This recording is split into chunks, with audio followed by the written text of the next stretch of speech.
correction de l'exercice 1. Dans l'exercice 1, vous avez une matrice que j'ai réécrite ici. J'ai enlevé les pourcentages. Donc, c'est les déplacements d'élèves entre trois salles. Donc, les élèves, ils ont trois possibilités. Soit ils restent dans la salle où ils sont, soit ils vont dans une des deux autres. Alors, quand on regarde cette matrice, on constate que verticalement, si on fait la somme, première ligne, pareil, si j'additionne dans la deuxième ou la troisième, on retrouve, c'est les pourcentages, 100%. C'est ça, de toute façon, ils n'ont que trois salles, rester dans la même ou aller dans une des deux autres. Donc, à partir de cette matrice de transition, on doit faire le graphe. Donc, dans le graphe, on va marquer les trois salles. Donc, vous avez la salle 1, vous avez la salle 2, vous avez la salle 3. Donc, si je regarde, je suis dans la salle 1, donc verticalement. Donc, je sais que c'est ça parce que la totale fait 100. Donc, soit je reste dans la salle 1. Donc, je pars de 1, je reste en salle 1. Dans 25% des cas. Mais quand je suis en 1, première ligne, je peux aussi aller dans la salle 2. Et cette fois, il y a 40% des cas. Je peux aller, toujours pareil, quand je suis dans la première salle, troisième ligne, je vais dans la salle 3, avec une probabilité de 35%. Et on va faire pareil pour la deuxième colonne et pour la troisième colonne.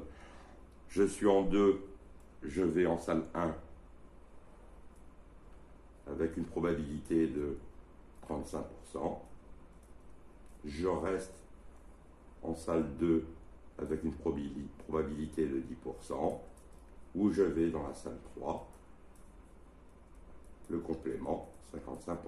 Quand je suis dans la salle 3, je vais en salle 1 avec une probabilité de 20%. Dans la salle 2, avec une probabilité de 20%. Je reste en salle 3 avec une probabilité de 60%. Donc voilà ce qu'on a fait là. On a représenté la... Alors dans l'exercice 2, c'est le même type de travail. On a une matrice et il faut qu'on retrouve le graphe. Donc on sait qu'il y a 4 points de contrôle. Donc je vais les appeler 1, 2, 3 et 4. Alors la matrice, qu'est-ce qu'elle me donne? Elle me donne le nombre d'itinéraires entre ces 4 points de contrôle. Donc, si je prends la première ligne, donc je suis en 1. Pour aller de 1 à 1, bon, ça serait, s'il n'y a pas de chemin, on y est déjà. Pour aller de 1 à 2, il y a un chemin. Pour aller de 1 à 3, première ligne, troisième. Alors, il y a 2 chemins. En voilà un, en voilà 2. Pour aller de 1 à 4, il y a un chemin. Donc ça, c'était ma première ligne. Et on va refaire la même chose pour chacune des deux autres lignes. Pour aller, donc deuxième colonne, pardon, je suis en 2. Pour aller de 2 à 1, il y a un chemin, il est là. De 2 à 2, il n'y en a pas. De 2 à 3, il y a 3 chemins. Ici, je vais faire les 3 chemins. Pour aller de 2 à 4, il y a un chemin.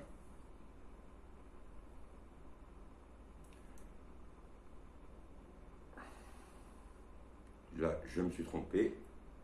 C'était de 2 à 4. Donc, il est ici. Celui-là, pour l'instant, il n'est pas là. Troisième colonne. Pour aller de 3 à 1, il y a 2 chemins. Ils sont déjà faits. De 3 à 2, 3 chemins. Ils sont déjà faits. De 3 à 3. De 3 à 4, il y a un chemin. Donc, c'est celui que j'ai déjà fait tout à l'heure. Dernière colonne, on est en 4. Pour aller de 4 à 1, il y a un chemin. De 4 à 2, il y a un chemin. Évidemment, ils sont déjà faits.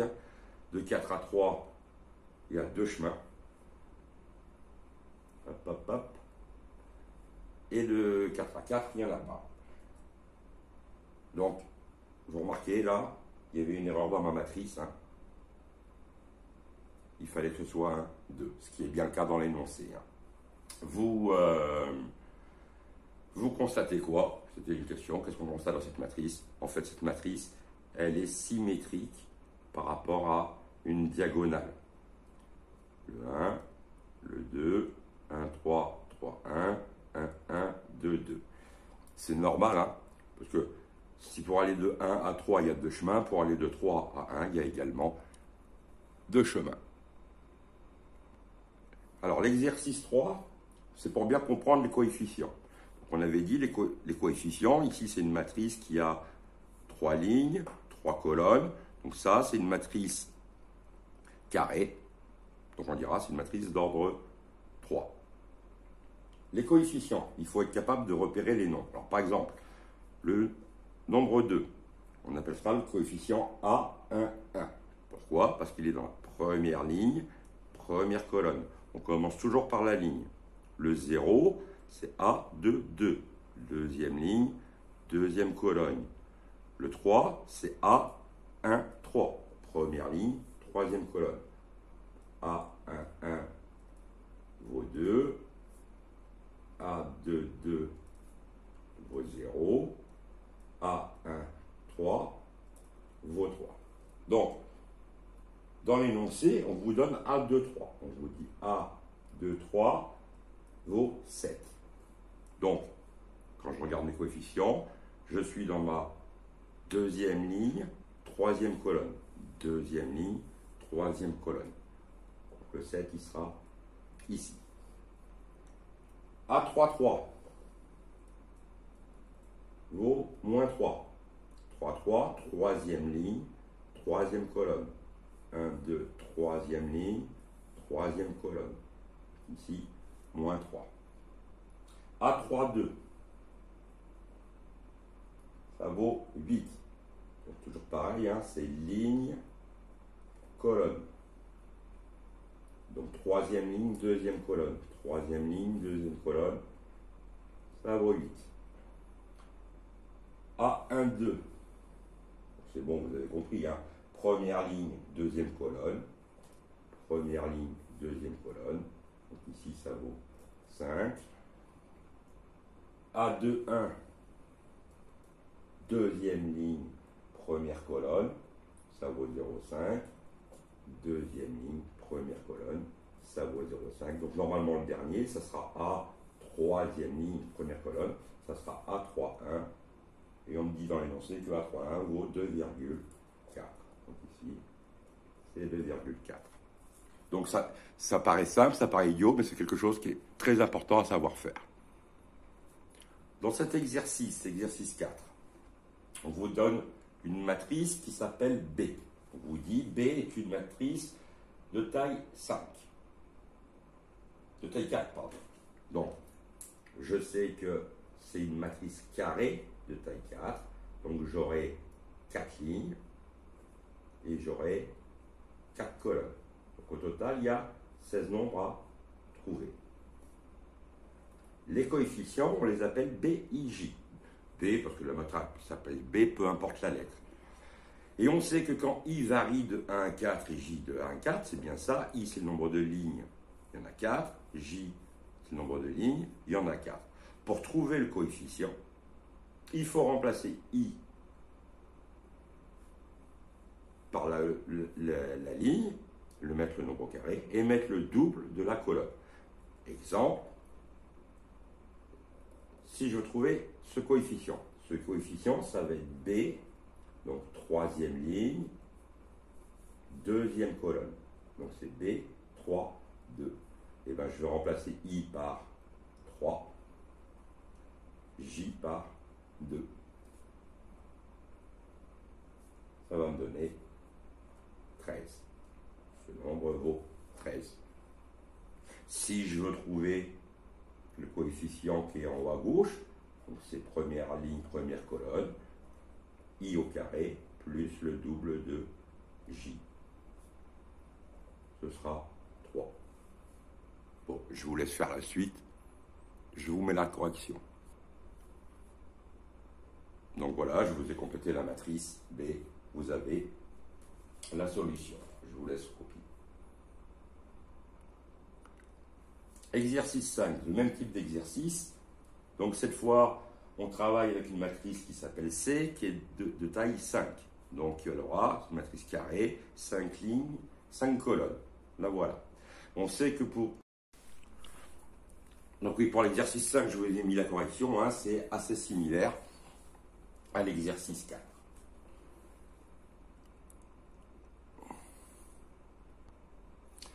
Exercice 6, on vous donne deux matrices. La première a pour coefficient 1, moins 3, 1,5, 2. Elle s'appelle la matrice A. On vous donne la matrice B. 1, moins 12, 1,6, 8. On vous demande de calculer la matrice A plus B. Alors, je fais un petit rappel, hein. Les matrices, en fait, je vous avais donné comme exemple dans la vidéo précédente que c'est des choses que vous connaissez déjà. Par exemple, les notations des vecteurs. Quand on disait que le vecteur U avait pour coordonnées 1, 2, c'était une matrice avec une colonne de lignes. Donc c'est une matrice d'ordre 2, 1, de dimension 2, 1. Je pourrais prendre un vecteur V de coordonnées 3, 4. On sait que le vecteur U plus V, pour trouver ses coordonnées, on additionne les abscisses. Donc on va trouver le vecteur 4, 6. C'est-à-dire que pour obtenir la somme des deux matrices, on a tout simplement additionné les coefficients qui sont au même emplacement. Alors, ça sous-entend quelque chose, hein. Quand j'additionne deux matrices, il faut absolument qu'elles aient les mêmes dimensions. Je vais prendre un autre exemple. Je prends une matrice que je vais appeler la... Allez, on va mettre 1, 2, 3, 4, 5, 6. Si je veux pouvoir additionner cette matrice, il faut qu'on additionne les coefficients qui ont la même place. C'est une matrice de dimension 3, 2. Il faudra aussi que j'ai une matrice de dimension 3, 2. Donc pour additionner, c'est très simple. Donc, je vais retrouver une matrice de dimension 3 lignes, 2 colonnes. Donc pour trouver le nombre qui est en haut à gauche, le coefficient A1, 1, ben, il va falloir que j'additionne première ligne, première colonne, première ligne, première colonne. Donc ici, ça sera 1 plus 6. J'ai fait trop serré. Et celui d'à côté, ce sera 2 plus 5, 7. 3 plus 4, 7. 4 plus 3, 7. 5 plus 2, 7. 6 plus 1, 7. Donc, attention, hein. C'est une matrice où tous les coefficients valent 7. Ce n'est pas le plus bel exemple.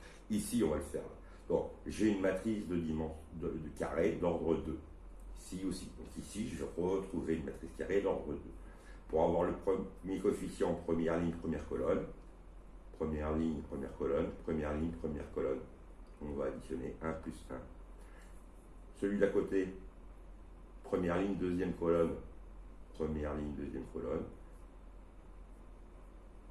Première ligne, deuxième colonne. Et on continue.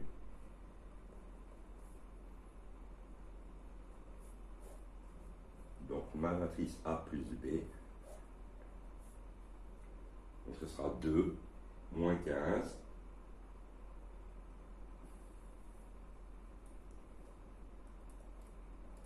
3,1, 10. Donc les sommes de matrices, ça se fait comme des sommes de vecteurs, c'est quelque chose de très simple. À retenir quand même, hein, il faut qu'elles aient les mêmes dimensions. Sinon, on ne peut pas additionner. L'exercice 7, vous ne pouviez pas le faire parce qu'il manquait à la question, ce qui n'est pas très grave. Je vais rester sur les sommes de matrices. Hein. Donc ici, je remarque qu'en fait, on a additionné les coefficients qui sont en même place. Si j'avais calculé, non pas A plus B, mais B plus A. Qu'est-ce qui aurait changé? Ici, j'aurais eu le contraire, 1 plus 1, moins 12 plus moins 3.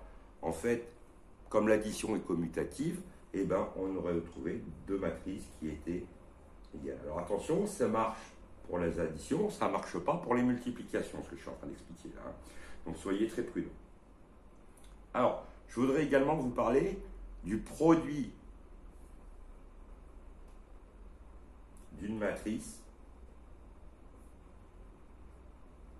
par un réel. C'est-à-dire que le réel, je vais appeler lambda, on va faire lambda multiplié par la matrice A. Je vais revenir sur mes vecteurs. Je reprends le vecteur U de coordonnées 1, 2. On a appris que par exemple, si je veux calculer 3 fois le vecteur U, eh bien ce sera 1 fois 3 et 2 fois 3. Donc le vecteur 3U, il aura pour coordonnées 3, 6.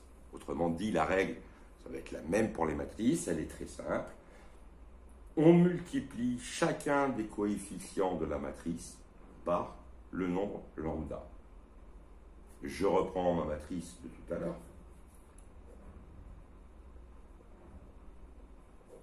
Si je veux 3 fois cette matrice, eh ben, on va multiplier chacun des facteurs des coefficients par 3.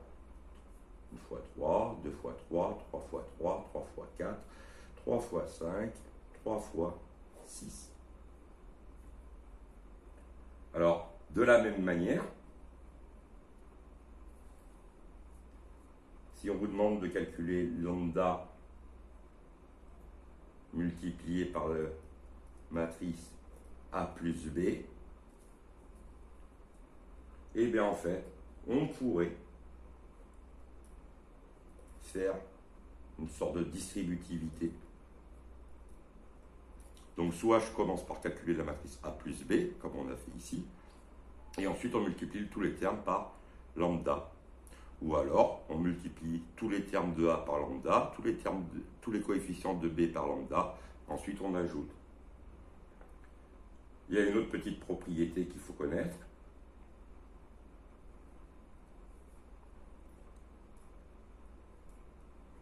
Lambda fois lambda prime A, c'est pareil que faire lambda lambda prime fois la matrice A.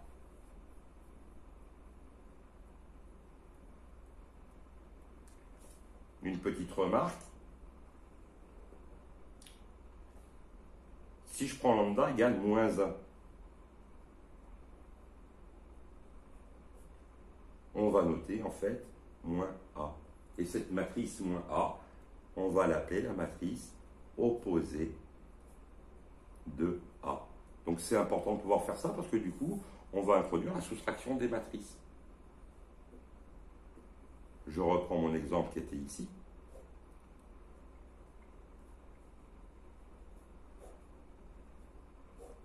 En fait, ici, je multiplie la matrice